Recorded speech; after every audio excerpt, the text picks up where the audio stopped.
Marco chegou. Falta a Day e a Carol. Tá, então, vamos lá. Esse é o terceiro encontro. Então vamos. Todos me ouvem bem? Sim. Beleza. Então esse é o terceiro encontro. O primeiro, a gente discutiu as origens.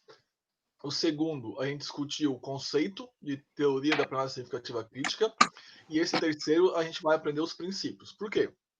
O que é preparar uma aula, preparar um material, preparar uma sequência didática baseada na teoria da aprendizagem significativa crítica? É preparar de acordo com os 11 princípios da teoria. Então são esses 11 princípios que a gente vai discutir.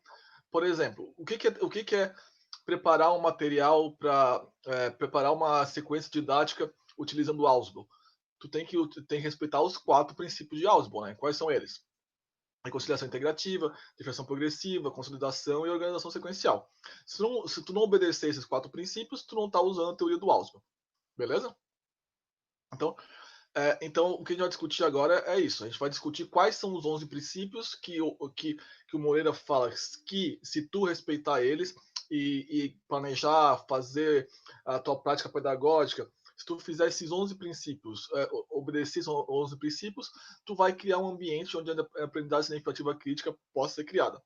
Então, esses são os 11 princípios dessa terceira aula. Então, o título dessa aula é os princípios da teoria.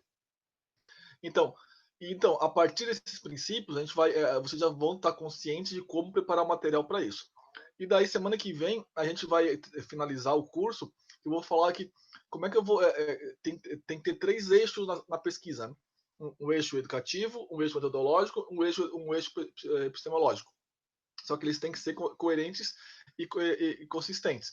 Então, semana que vem, eu vou mostrar para vocês que uma das opções para fazer uma fundamentação teórica coerente e complementar com a teoria da prática significativa crítica é a epistemologia do Feyerabend. Isso que a gente vai discutir semana que vem. Eu planejei uma aula, mas provavelmente não, né? Porque Feyerabend é mais delicado o assunto, provavelmente vai ser mais de uma, mas a princípio é só uma semana que vem. Beleza? Então, todo mundo está localizado, né? Então vamos lá. Boa noite, Carol. Então, a gente discutiu então a fundamentação do Moreira no ensino subversivo do Postman, né? A gente discutiu então no primeiro dia o ensino subversivo do Postman, a sugestão deles. Daí a gente viu o conceito de teoria da aprendizagem significativa crítica. Tá piscando? Tá piscando para vocês também? Tá piscando para vocês a apresentação? Agora piscou. Tava piscando pra mim. Ah, tá. Eu acho que é só quando troca o slide. Então, a gente viu os conceitos fora de foco, que a escola insiste em falar.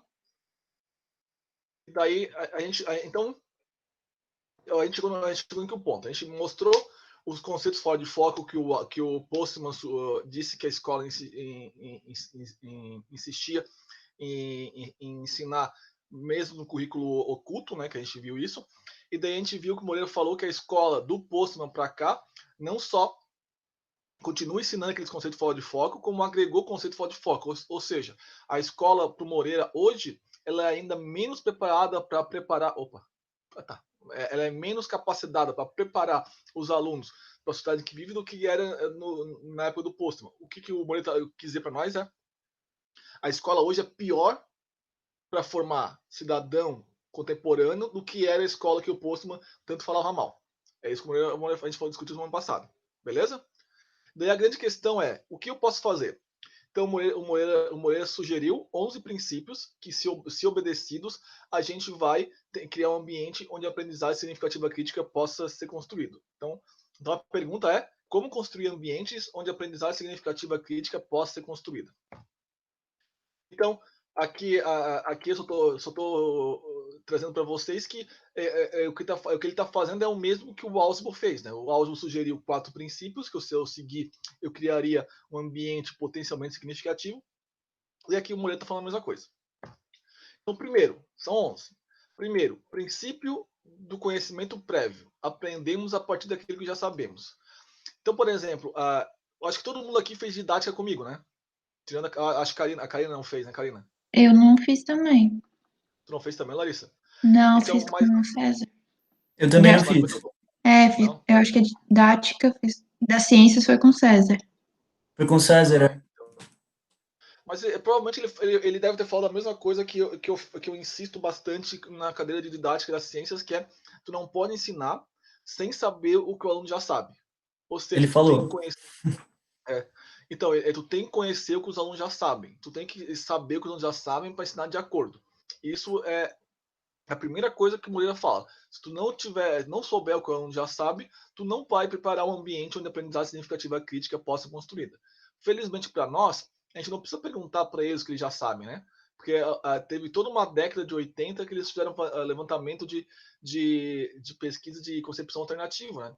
Então, quando eu entro na turma do primeiro ano, eu já sei o que eles sabem a respeito daqueles conceitos, porque fizeram pesquisa sobre isso e mapearam as concepções alternativas. Então, quem foi meu aluno de didática das ciências deve ter feito uma tabelinha com as concepções alternativas de cada área, né? A Cris deve ter acabado de fazer, né, Cris? Fiz, para esse A semestre.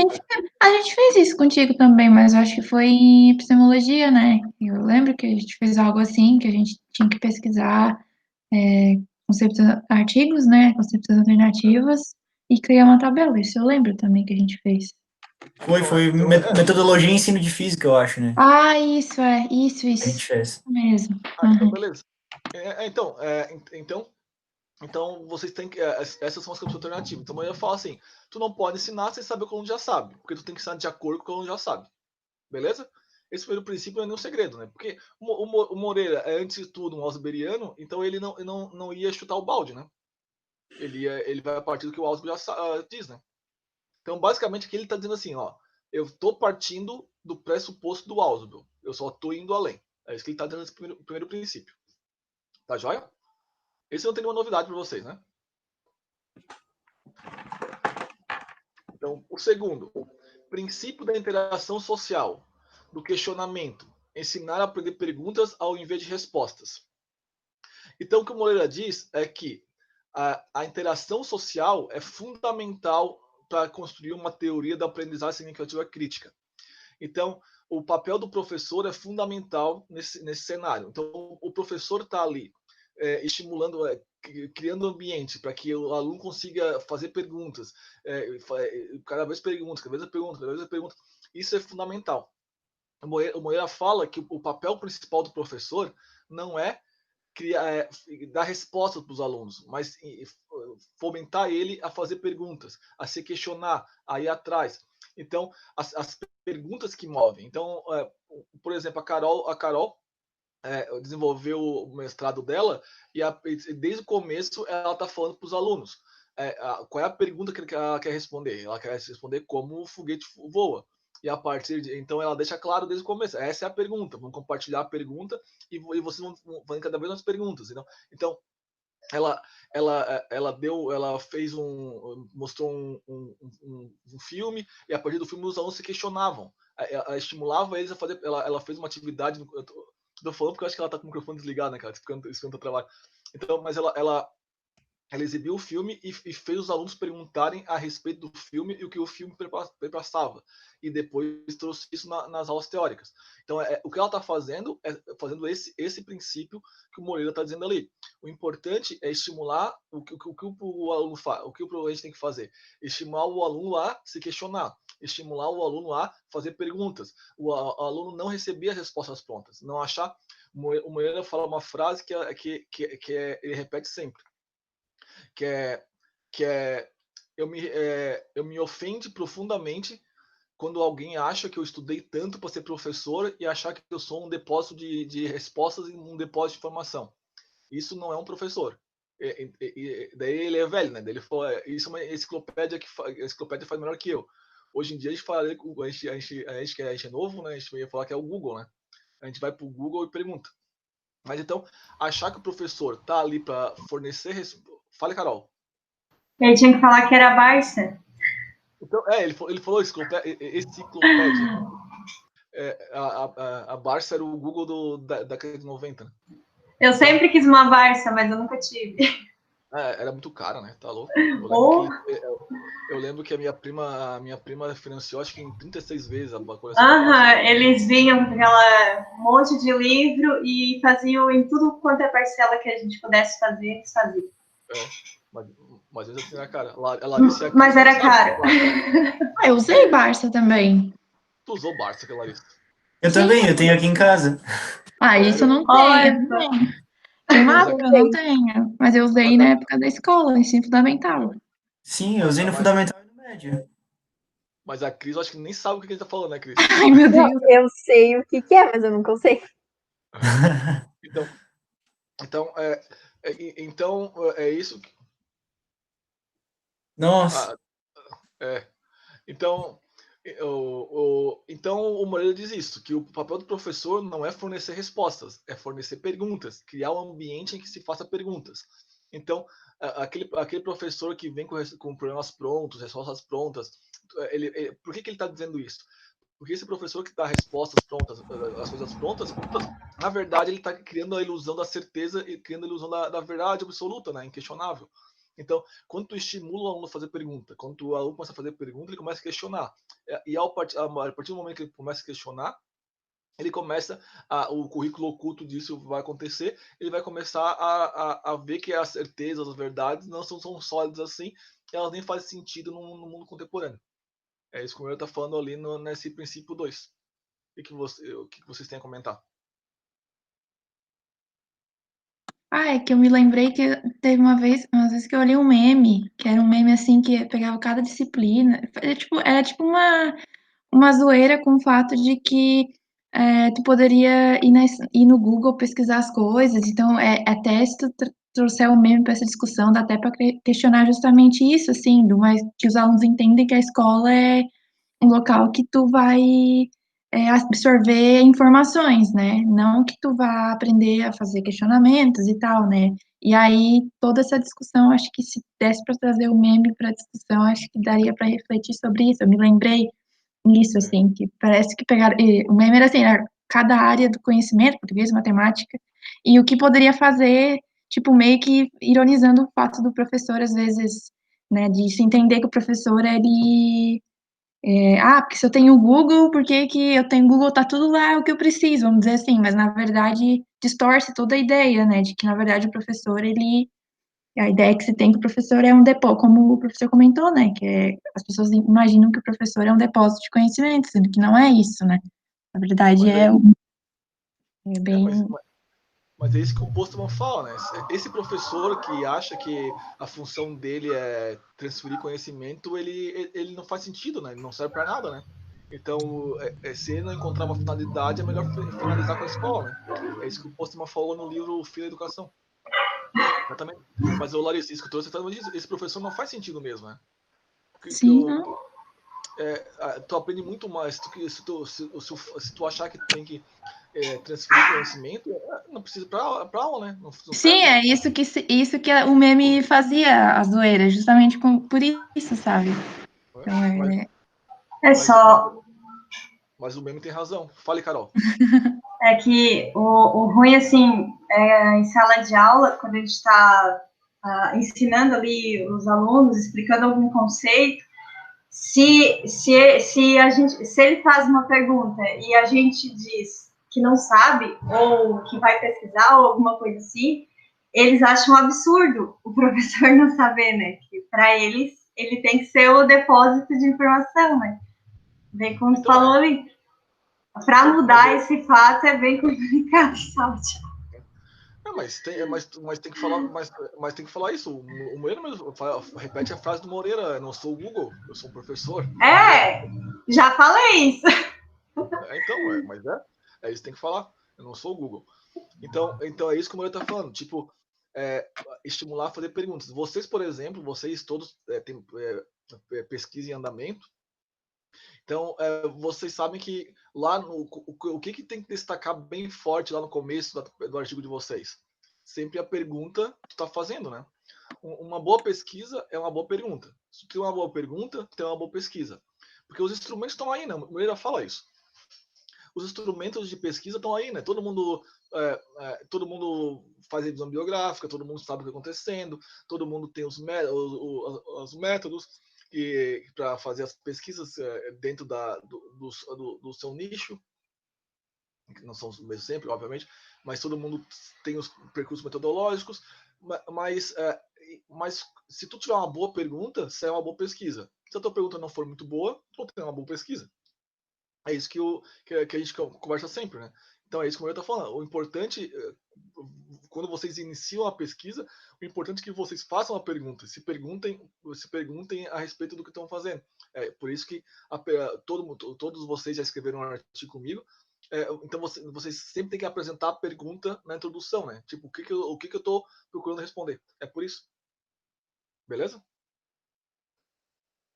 Então, continuando. Aí não vou ler, né? Eu já estou falando para vocês, daí depois vocês leem. Então, aqui é o princípio da não centralidade do livro-texto, do uso de documentos, artigos e outros materiais educativos, da diversidade material institucional.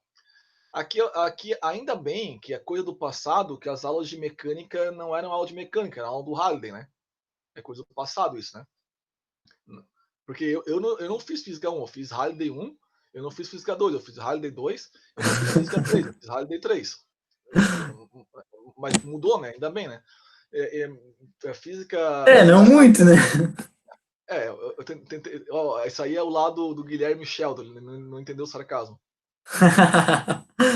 Às vezes eu não entendo. Eu vou ter que andar com a plaquinha igual... Quem é que ia andar com a plaquinha, quer dizer? O Leonard? O Leonard. Leonard. Vou pegar uma plaquinha pra ti, tá aqui.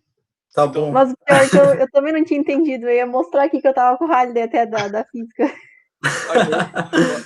Então eu vou ter que fazer a plaquinha pro Gui e pra Cris, não. Sarcasmo. Então, mas é verdade, tipo, eu não fiz mecânica analítica, eu fiz o Fowler's. Então, e assim foi e no ensino médio é a mesma coisa. Então, tu não faz física, tu faz o livro do Petrocola, tu faz sei lá, se usa ainda o Bongiorno? Acho que não mais, né? Não passou no PND, né? O que vocês usam na escola, Carol? O microfone tá desligado, Carol.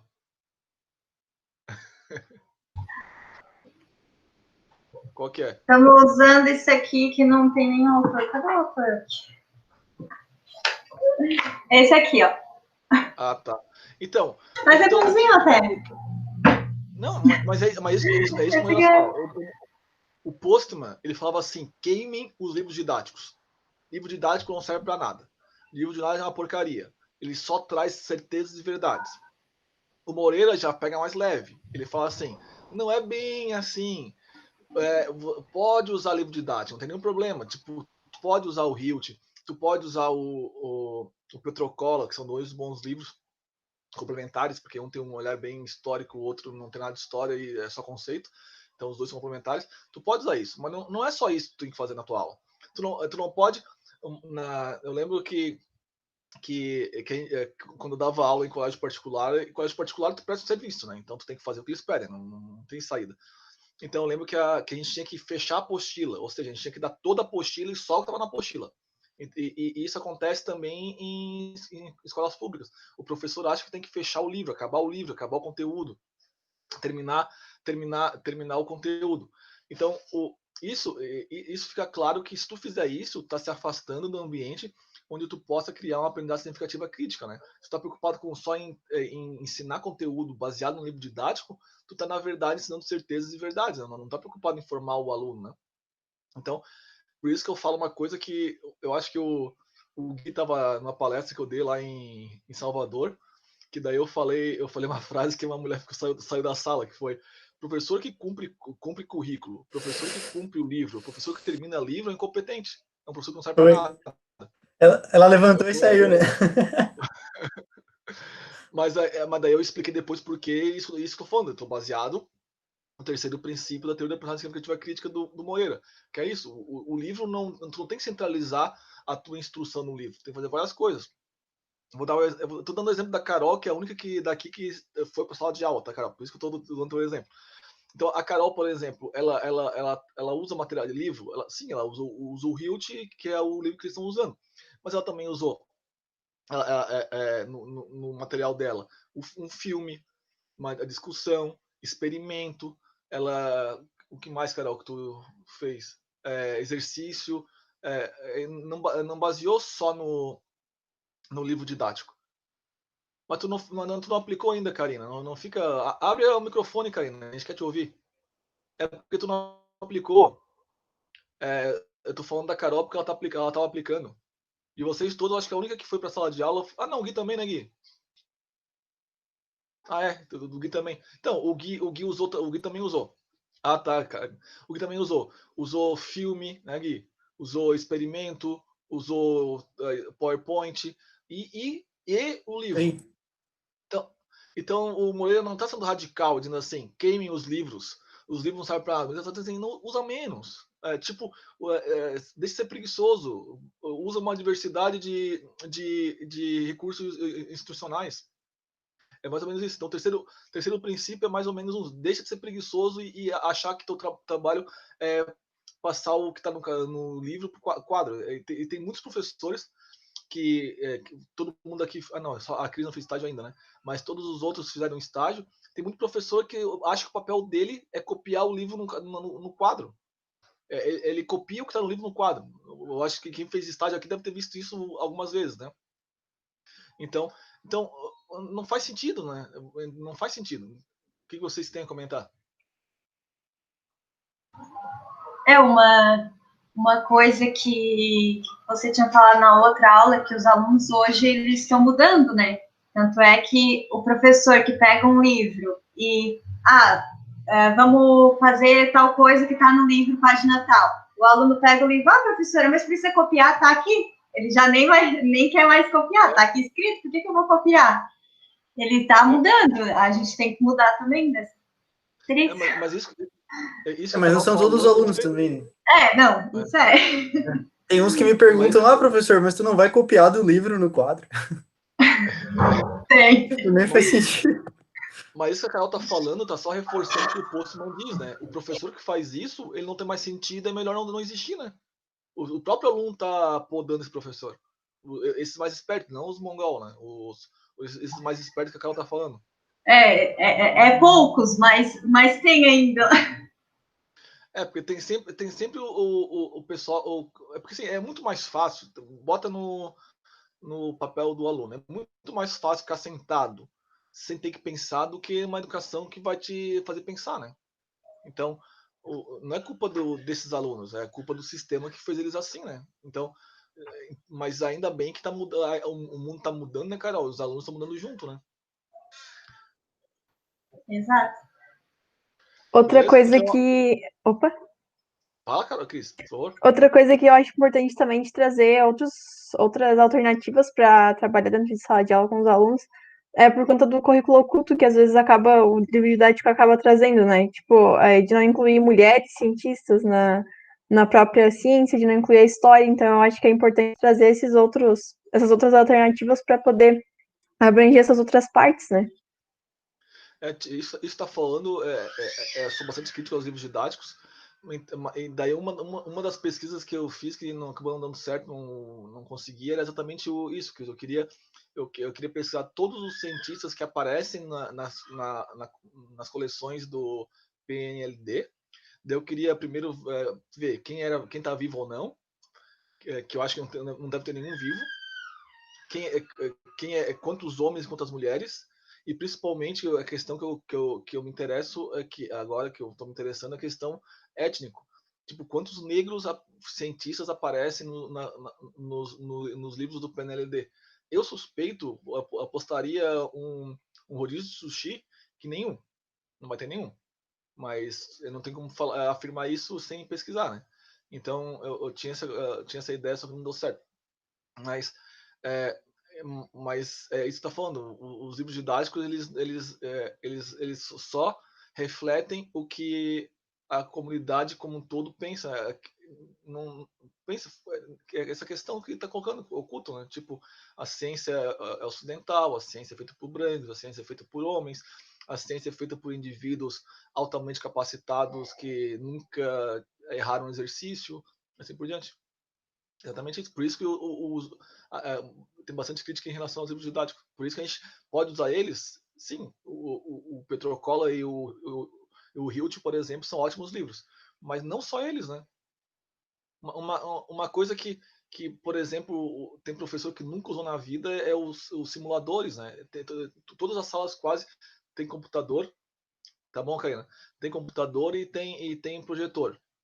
Então, por que não usa as simulações, né? O FET, que é bonitinho.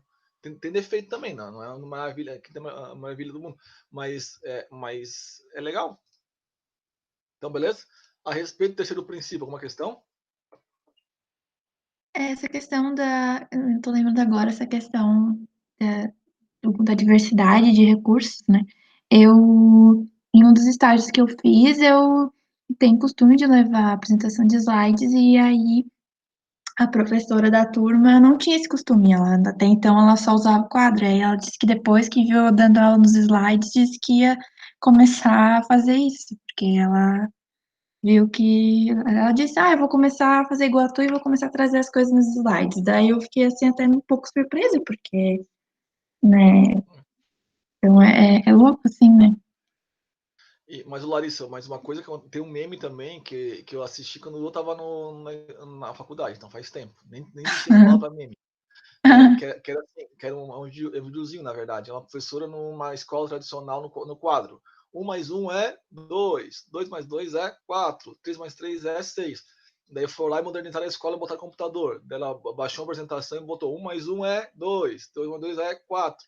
Não mudou nada. Então, Aham, é, então isso que de vez em quando acontece, né? Porque tem um monte de coisa que pode fazer no computador, né? O que sim. acontece, eu acho que o Michael fez estágio comigo e o Gui também, que de vez em quando a gente está dando aula lá, tem um assunto qualquer, e daí a gente para a aula e vamos lá pesquisar. Aconteceu algumas vezes contigo, acho, na aula comigo também, né, Gui? Tu assistiu, Michael? Sim, sim. Michael? Então, esse recurso antigamente não existia, né? Então, isso que é diversidade, né? Então, trazer como aliado para nós, né? Até mesmo quanto que um chuveiro gastava, qual era a quantia que a Celeste cobrava por quilowatt-hora e tal. A gente discutiu isso, né? Uhum. Então eu não tinha a menor ideia, né? É isso que a Carol falou. Eles perguntaram quanto é que a Celeste cobrava no o quilowatt-hora. Como é que eu vou saber? Não? A única coisa que eu sei decorar é a velocidade da luz no vácuo, acho. Isso eu sei. Essa você tem que saber, né? Essa tem que Então, saber. mas eu sei em metros por segundo também. Se for em quilômetros por hora, também não sei. Só converter. Tem que multiplicar, não, mas eu tenho que multiplicar, mas eu não sei decor. Então, É, então é isso que o Moreira está falando. Beleza? Esse terceiro princípio, tranquilo? Então tranquilo. o quarto uma das coisas que vocês sabem que eu tenho uma bronca gigantesca são as provas de simples escolha ou múltipla escolha, né? Aquilo ali é ridículo, porque o professor que faz esse tipo de aula, ele não leva em consideração o quarto princípio da teoria da aprendizagem significativa crítica. Por quê? O professor que faz isso, ele acha que o aluno aprende do jeito que ele ensina. Então, se o aluno fala das leis de Newton, ele vai entender exatamente como o professor ensinou. Se ele fizer isso, tá sendo uma aprendizagem mecânica, né? Por quê? O Moreira está dizendo que o aluno é um representador, ou seja, ele representa de acordo com o que ele já sabe. Ele não capta como tu ensina, ele representa, ele muda de acordo com o que ele já sabe. Esse é o princípio o quarto princípio, que é o princípio do aprendiz como perceptor representador, ou seja, ele muda. Por quê? Porque cada um aprende de acordo com o que ele já sabe, o que cada um já sabe é diferente. Então, se de fato ele aprender, não memorizar, cada um vai aprender de uma maneira diferente. Se tu quando tu faz provas de simples escolha e provas de múltipla escolha, na verdade tu tá achando que todo mundo está aprendendo igual, todo mundo está aprendendo da mesma maneira. Não é isso que a gente está procurando, né? A gente está procurando fomentar um ambiente em que cada um aprenda de acordo com o que ele já sabe, dando significado para aquilo, né? Então é isso que eu estou falando. Tu tem que estar consciente disso. Estando consciente disso, por exemplo, tu nunca mais vai adotar a prova de simples escolha. As minhas provas, quem já fez prova quem fez estágio comigo ou acompanhou minhas aulas, as minhas provas, são questões abertas, eles podem levar o que eles quiserem. Livro, caderno. Tu chegou a acompanhar, né, Michael, uma prova minha, né? Michael? Prova sua, não me lembro. Não. Eu acompanhei uma. Acompanhou? Então, era assim, né? Que, tipo, tu pode levar o que tu quiser. Era. E parece que é mais fácil, né? Mas não é. Uhum. Não. Durante as avaliações do estágio, eu acabei aplicando a mesma ideia que você, no caso. Então, eu deixei que eles levassem tudo, e mesmo assim aconteceu isso, de eles acharam, vai ser fácil, não precisa estudar antes. E teve até 0.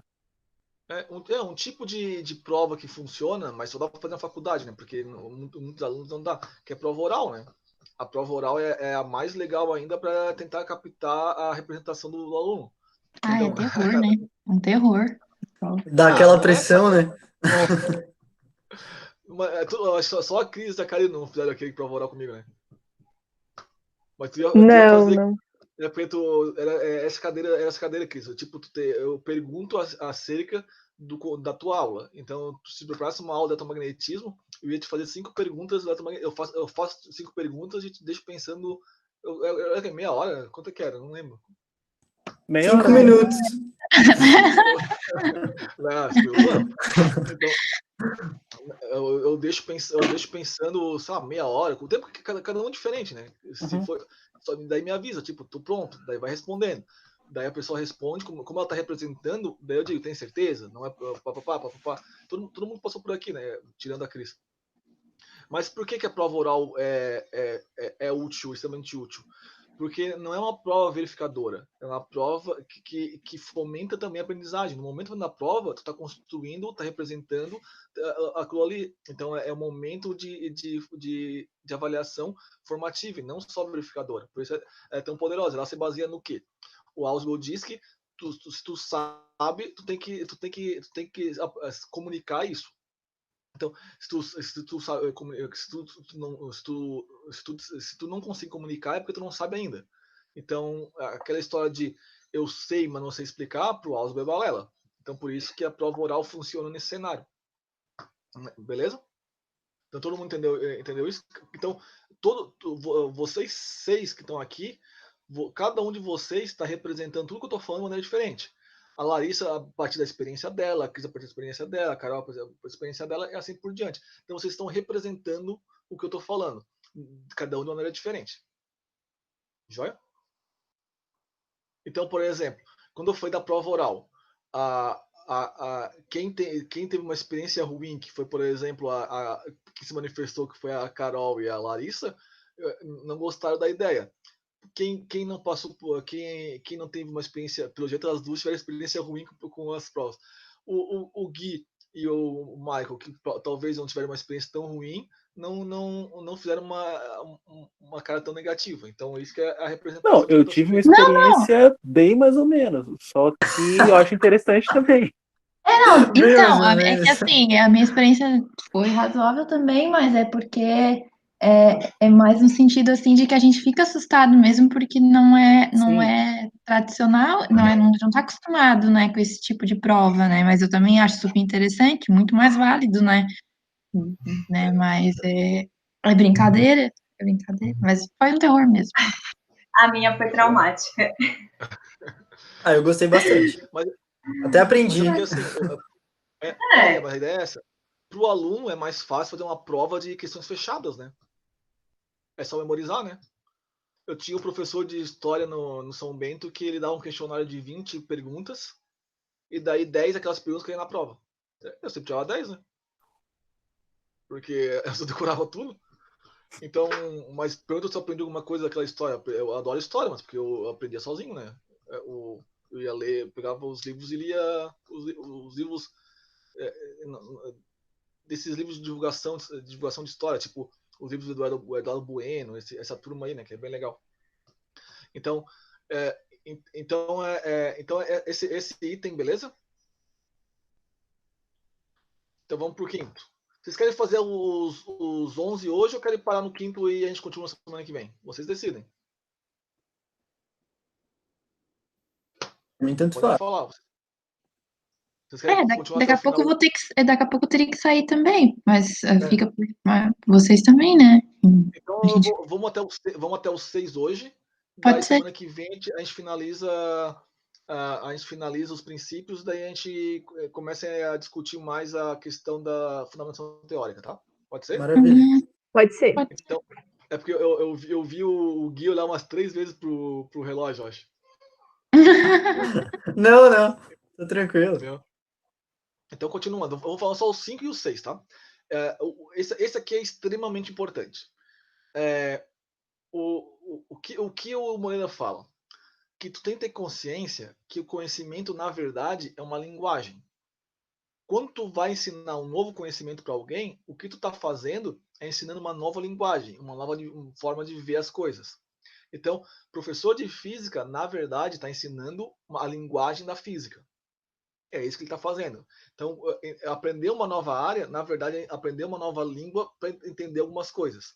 É isso que a gente tem que ter consciência.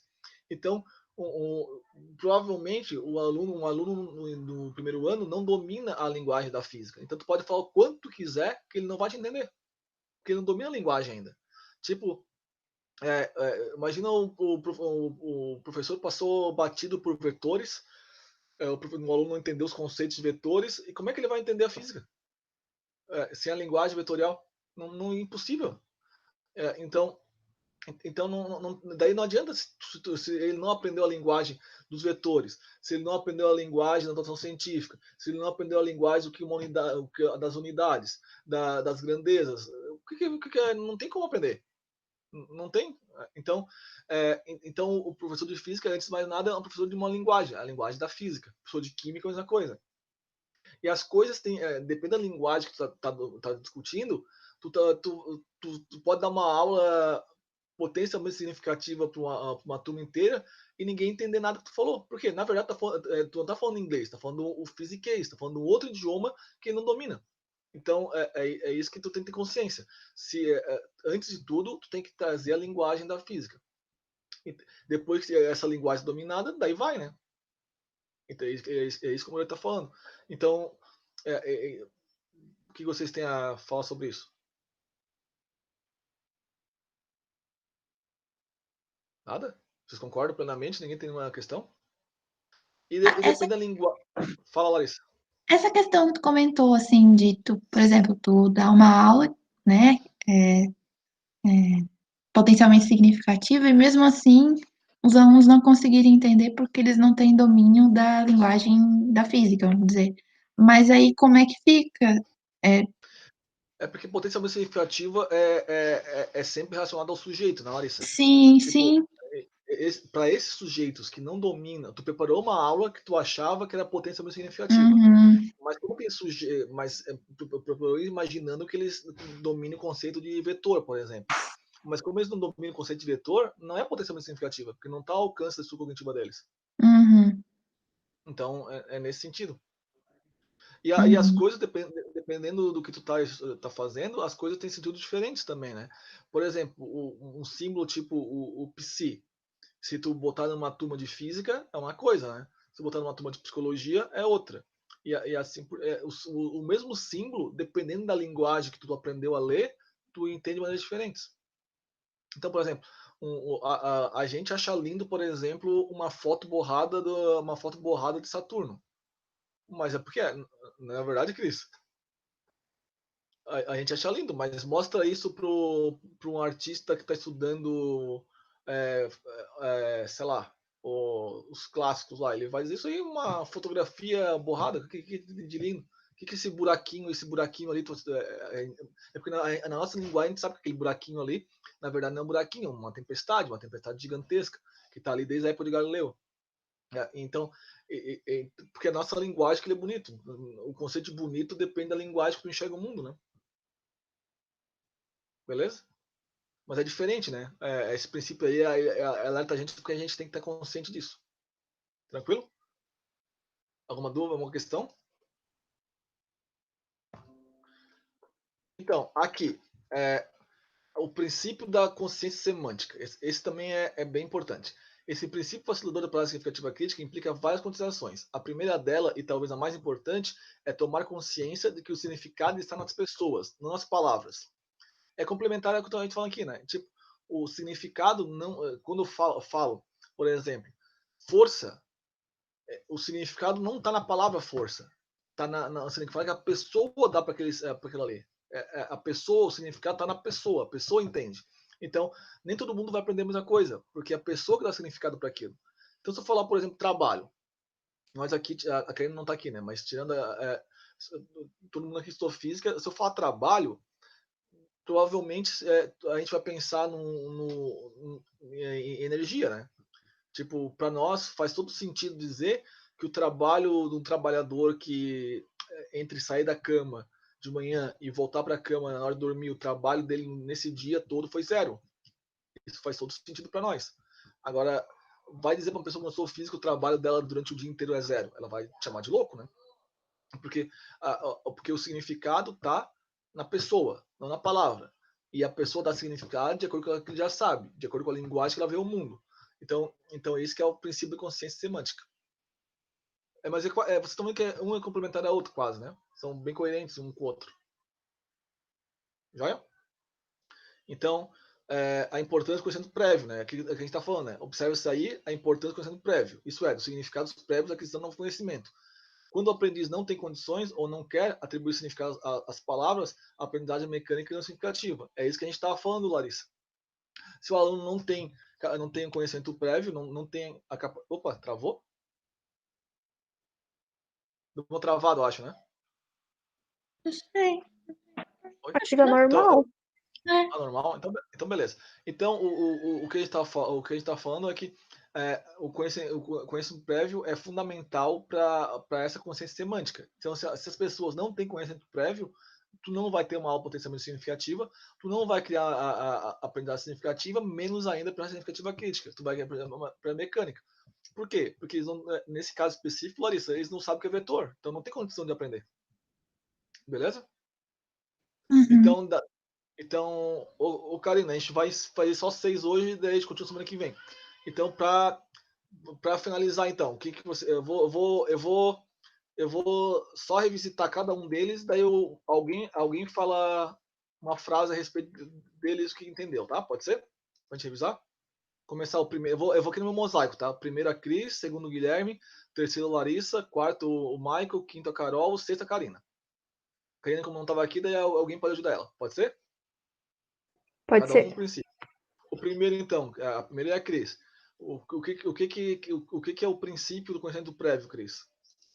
Que a gente vai aprender um novo conceito a partir daquilo que a gente já tinha anteriormente. Então, a gente vai criar um novo significado a partir daquele conhecimento que a gente já tinha antes. E aí, aquele conhecimento também vai se modificar a partir desse que a gente está aprendendo agora. Isso, então não tem como ensinar nada sem saber o que a pessoa já sabe, né? Isso. Beleza. Alguma questão? Não, né? 2. Que o princípio da interação social, do questionamento, ensinar perguntas ao invés de respostas. É fácil para mim porque é justamente o que eu estou tentando fazer com a minha turma agora e não está sendo fácil para eles, mas é botar o aluno como não como aquele que absorve conhecimento, mas sim como aquele que tem o papel principal de aprender a partir de perguntas que ele mesmo possa fazer a partir daquilo que ele está aprendendo. Então, ensinar e aprender não a partir das respostas, mas sim construindo questões para que ele possa se indagar cada vez mais para ir aprendendo em cima daquilo que ele já sabe, né? Então é o princípio do eu não sou o Google, né? O princípio do eu não sou o Google nem a Barça. As Barças só para os velhos. Eu acho que quem tem 16 anos nem sabe, nunca viram uma Barça na vida, eu acho. Nem faz ideia, né? 3, quem está aqui no meu mosaico é a Larissa. 3, Larissa, princípio da não centralidade do livro-texto. É aquele que diz que tem que botar o livro, botar fogo no livro. Não, mentira, não é. Não, esse é o posto. Na verdade, esse princípio diz que o professor tem que trazer outros recursos, né? Trazer uma diversidade de recursos, né, metodológicos para desenvolver suas aulas, não focando somente no livro didático, né? Trazer, como todos nós em nossas aulas, a gente, nas nossas propostas e nas nossas ações em sala de aula, a gente procura trazer experimentos, trazer filmes, trazer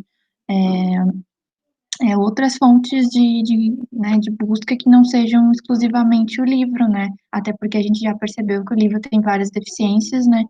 E é claro que a gente pode usar o livro, mas desde que a gente tenha uma postura crítica, né, uma reflexão crítica sobre aquele material, mas sem deixar também de utilizar outros materiais. É isso. Isso, e daí só lembrem que não é porque eu uso o slides que eu estou deixando de fazer isso, né? Sim, sim. Beleza? 4, Michael. Tá isso aí? Princípio do aprendiz como preceptor representador. Seria a questão de que cada aluno, a partir do momento em que ele tem o seu modo de aprender, ele vai tender a explicar aquilo que ele aprendeu de uma forma diferente? Isso, representando, né? A partir do que ele já sabe, né? Sim, Então cada um entende diferente, né? sim. Aquela questão que você Beleza? falou, assim como tem 6 pessoas na live, 6 pessoas na aula, cada uma das pessoas vai explicar de uma forma diferente cada um dos assuntos que pode ter sido aprendido.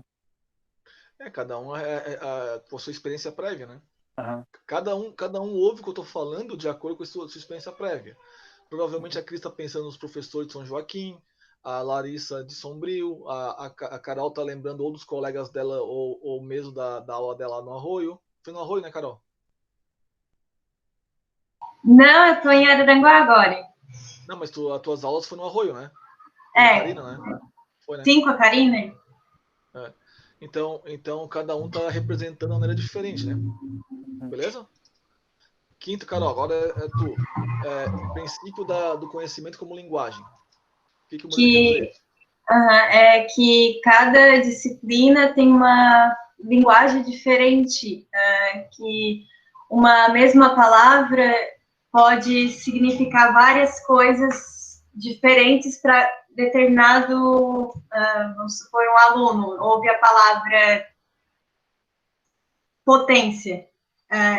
Para mim, eu vou falar da energia, vou dar vários exemplos de energia. Para ele, uma dona de casa, por exemplo, pode representar apenas que é aquele instrumento, o liquidificador que ela comprou lá no mercado. Mas para nós tem um outro significado. Então, em física, eu tenho uma linguagem diferente de interpretar cada coisa. Química também. Acho que é isso. Isso. Então, é exatamente isso. Isso que a Carol que a gente está falando isso aqui, eu acho que eu não falei para vocês. Eu, independente do conteúdo do primeiro ano, as primeiras aulas, o primeiro trimestre quase sempre o mesmo. Tipo, ano passado, o primeiro ano que o Michael assistiu era eletromagnetismo. Esse ano é mecânica. Mas antes de começar isso, a gente começou com toda uma discussão anterior. Todas as aulas são as mesmas, né? A aula de vetor, a aula de notação científica, a aula de grandeza de unidades. Porque o que eu estou fazendo, na verdade, eu sempre tento fazer é tentar mostrar a nova linguagem que eles vão usar, né? Então, independente do conteúdo, eles têm que saber essa linguagem, né? Beleza? Pelo menos uma base, caso eles não tenham aprendido no 9º ano, né? Mas a questão da reconciliação integrativa é sempre bom, né, Michael? Uhum. Mesmo que eles tenham visto pelo ano, revisitar e reconciliar Sim. é interessante. É até melhor para afirmar. Isso. Karina, tem condição de falar a sexta ou eu falo?